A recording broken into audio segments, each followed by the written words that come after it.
ಇವತ್ತಿನ ವಿಡಿಯೋಗೆ ಸ್ವಾಗತ.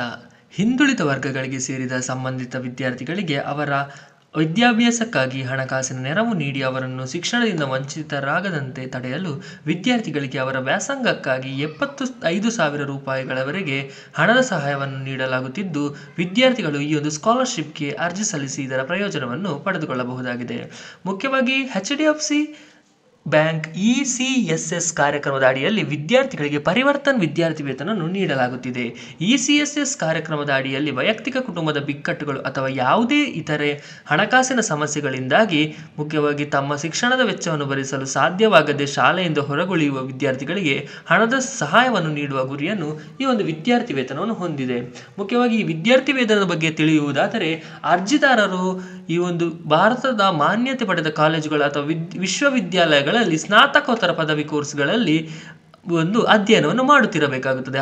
ಹಾಗೆ ನೋಡುವುದಾದರೆ ಮುಖ್ಯವಾಗಿ MCom, MA, MTech, MBA ಇದರಲ್ಲಿ ಮುಖ್ಯವಾಗಿ ಅಧ್ಯಯನ ಮಾಡಬೇಕಾಗುತ್ತದೆ. ಹಾಗೆ ವಿದ್ಯಾರ್ಥಿ ವೇತನದ ಪ್ರಯೋಜನವನ್ನು ಗಮನಿಸುವುದಾದರೆ, ಸಾಮಾನ್ಯ ಸ್ನಾತಕೋತ್ತರ ಪದವಿ ಕೋರ್ಸ್ಗಳಿಗೆ ಒಟ್ಟು 35,000 ರೂಪಾಯಿಗಳಷ್ಟು ವಿದ್ಯಾರ್ಥಿ ವೇತನವು ಲಭಿಸುತ್ತದೆ. ಹಾಗೆ ವೃತ್ತಿಪರ ಸ್ನಾತಕೋತ್ತರ ಪದವಿ ಕೋರ್ಸ್ಗಳಿಗೆ ಸುಮಾರು 75,000ಗಳಷ್ಟು ವಿದ್ಯಾರ್ಥಿ ವೇತನವನ್ನು ಲಭಿಸುತ್ತದೆ.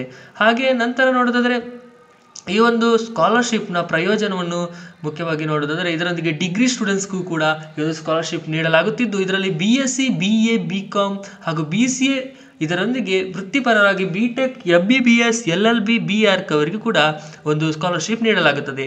ಸೊ ಇವರಲ್ಲಿ ಮುಖ್ಯವಾಗಿ ಸಾಮಾನ್ಯ ಪದವಿ ಪೂರ್ವ ಕೋರ್ಸ್ಗಳಿಗೆ 30,000 ರೂಪಾಯಿಗಳು, ಹಾಗೆ ವೃತ್ತಿಪರ ಪದವಿ ಪೂರ್ವ ಕೋರ್ಸ್ಗಳಿಗೆ 50,000 ರೂಪಾಯಿಗಳು ನೀಡಲಾಗುತ್ತದೆ.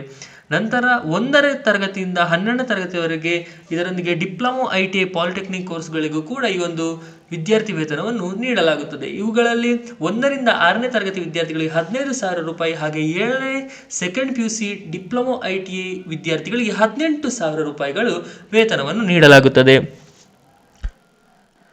ನಂತರ ಈ ಒಂದು ಸ್ಕಾಲರ್ಶಿಪ್ಗೆ ಅರ್ಜಿ ಸಲ್ಲಿಸಲು ಬೇಕಾಗುವ ದಾಖಲೆಗಳನ್ನು ಗಮನಿಸುವುದಾದರೆ, ಪಾಸ್ಪೋರ್ಟ್ ಗಾತ್ರದ ಒಂದು ಫೋಟೋ ಬೇಕಾಗುತ್ತದೆ, ಹಾಗೆ ಪ್ರೀವಿಯಸ್ ಇಯರ್ ಒಂದು ಮಾರ್ಕ್ಸ್ ಕಾರ್ಡ್ಸ್, ನಂತರ ಗುರುತಿನ ಪುರಾವೆ ಅಂದರೆ ಆಧಾರ್ ಕಾರ್ಡ್, ವೋಟರ್ ID ಅಥವಾ ಡ್ರೈವಿಂಗ್ ಲೈಸೆನ್ಸ್ ಬೇಕಾಗುತ್ತದೆ. ನಂತರ ಪ್ರಸಕ್ತ ವರ್ಷದ ಒಂದು ಪ್ರವೇಶದ ಪುರಾವೆ ಅಂದರೆ ಅಡ್ಮಿಷನ್ ಸರ್ಟಿಫಿಕೇಟ್ ಅಥವಾ ಫೀ ರಿಸಿಪ್ಟ್ ಇಲ್ಲಿ ನೀಡಬೇಕಾಗುತ್ತದೆ. ಇದರೊಂದಿಗೆ ವಿದ್ಯಾರ್ಥಿಗಳ ಬ್ಯಾಂಕ್ ಪಾಸ್ಬುಕ್ ಇದರೊಂದಿಗೆ ಅಥವಾ ಕ್ಯಾನ್ಸಲ್ ಚೆಕ್ ನೀಡಬೇಕಾಗುತ್ತದೆ, ಹಾಗೂ ಆದಾಯದ ಪುರಾವೆ ಇನ್ಕಮ್ ಸರ್ಟಿಫಿಕೇಟ್ ಅನ್ನು ನೀಡಬೇಕಾಗುತ್ತದೆ. ಮುಖ್ಯವಾಗಿ ಇದರ ಒಂದು ದಿನಾಂಕವನ್ನು ಗಮನಿಸುವುದಾದರೆ, ಈ ಒಂದು ಸ್ಕಾಲರ್ಶಿಪ್ಗೆ ಅರ್ಜಿ ಸಲ್ಲಿಸಲು ಕೊನೆಯ ದಿನಾಂಕವನ್ನು ಗಮನಿಸುವುದಾದರೆ 31 ಡಿಸೆಂಬರ್ 2024 ಕೊನೆಯ ದಿನಾಂಕವಾಗಿರುತ್ತದೆ.